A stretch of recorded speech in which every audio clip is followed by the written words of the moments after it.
প্রথমবার ভোটার, তাও আবার পশ্চিমবঙ্গে। ভাবছেন অনলাইনে কিভাবে আবেদন করবেন? কোনো চাপ নেই।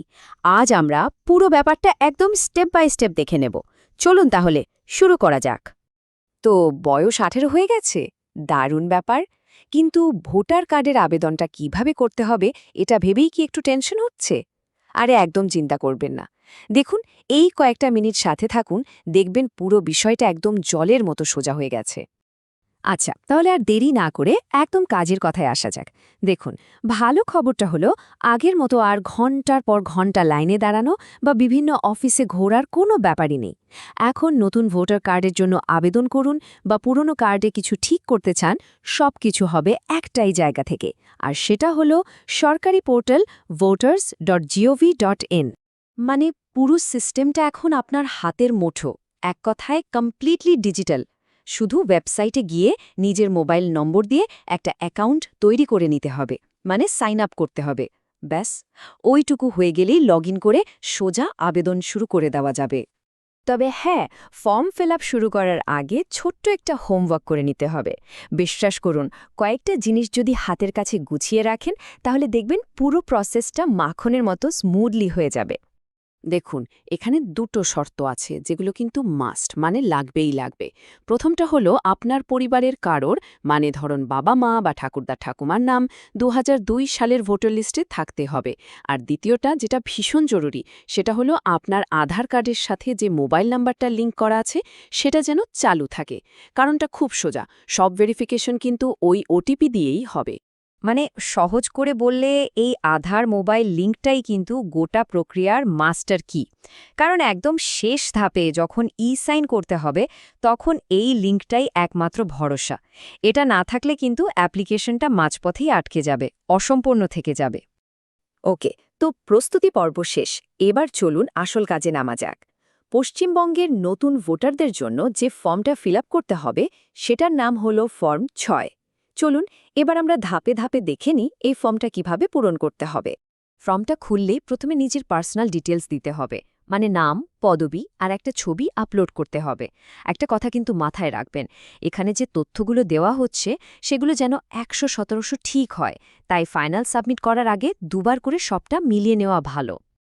এখানে একটা ভীষণ ভীষণ জরুরি কথা বলে রাখি, আপনার ভোটার কার্ডে কিন্তু নামটা হুবহু আধার কার্ডের মতোই ছাপা হবে। তাই আধার কার্ডে নামের বানান যেমন আছে ঠিক তেমনটাই লিখবেন, একটা অক্ষরও যেন এদিক ওদিক না হয়, একদম খেয়াল রাখবেন। আচ্ছা, এবার আসি ছবির কথায়। এখানে কয়েকটা ছোট ছোট নিয়ম আছে। ছবির সাইজটা ২ এমবির বেশি হলে চলবে না। মাপটা হবে ৪.৫ সেন্টিমিটার বাই ৩.৫ সেন্টিমিটার। আর ব্যাকগ্রাউন্ডটা সাদা বা হালকা কোনো রঙের হলে সবচেয়ে ভালো হয়। আর হ্যাঁ, সবচেয়ে জরুরি হলো মুখটা যেন ছবিতে একদম পরিষ্কার বোঝা যায়, যাতে সিস্টেম সহজেই ডিটেক্ট করতে পারে। বেশ, তাহলে পার্সোনাল ডিটেলস দেওয়া হয়ে গেল। এর পরের সেকশনটা হলো ঠিকানা, আর তার সাথে কিছু সাপোর্টিং ডকুমেন্ট আপনাকে আপলোড করতে হবে। ভাবছেন তো কি কি ডকুমেন্ট লাগবে? চলুন সেটাও জেনে নেওয়া যাক। এখানে একটা জিনিস মনে রাখতে হবে, যা যা ডকুমেন্ট আপলোড করা হবে সবগুলোতে কিন্তু সেলস অ্যাটেস্ট করে দিতে হবে। বয়সের প্রমাণের জন্য আধার কার্ডই যথেষ্ট।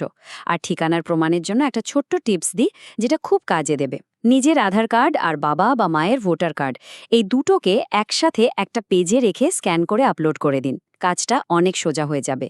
আর হ্যাঁ, প্রত্যেকটা ফাইলের সাইজ কিন্তু 2 এমবির নিচে রাখতে হবে। আমরা কিন্তু ফর্মে প্রায় শেষের দিকে চলে এসেছি। এই পার্টটা হলো ডিক্লারেশন। এখানে বেসিক্যালি আবেদনটাকে পরিবারের এমন একজনের সাথে লিঙ্ক করতে হবে যার নাম অলরেডি ভোটার লিস্টে আছে।